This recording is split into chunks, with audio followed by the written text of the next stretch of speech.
हुक्के दे तन फायदे दसा, ये बुढ़ी उम्र च लेंदे चसा, ये गुड़ गुड़ सुन के मैं भी हसा। नुकसान ते दा जीरो कहंदे, नशिया दा इनू हीरो कहंदे, प्यार वधाउंदा भाउंदा लागे, एक हुक्का ते 12 बाबे, मैदान दे विच इकल्ला ही भुकदा,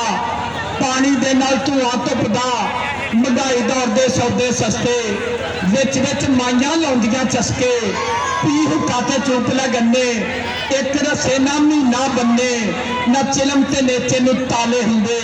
ना बुल भी इहदे नाल काले हुंदे, चंगे तमाकू दी जड़ी पहचान हुंदी, कहंदे हुक्का जिमीदारां दी शान हुंदी। शरेआम रहिंदा लुकदा ही कोई नहीं, पींदे रोटे रुकदा ही कोई नहीं, ये हुक्का दी आ दुनिया दी कहानी। उत्ते अग ते थल्ले पानी, थल्लों ठंडा उत्तों गरमट, ना कोई लाइसेंस ते ना कोई परमट, ना कोई एदा भार हुंदा है। हुक्का यारां दा यार हुंदा है, दिल दियां गुंजलां खोलदा हुक्का, काशला अगों बोलदा हुक्का, लाया राणे अफजल यासर ने साहबे, सिगटा नालों ते हुक्का ही नवाबे, पिंडां दी जिंदगी दा अपने स्वाद है। अज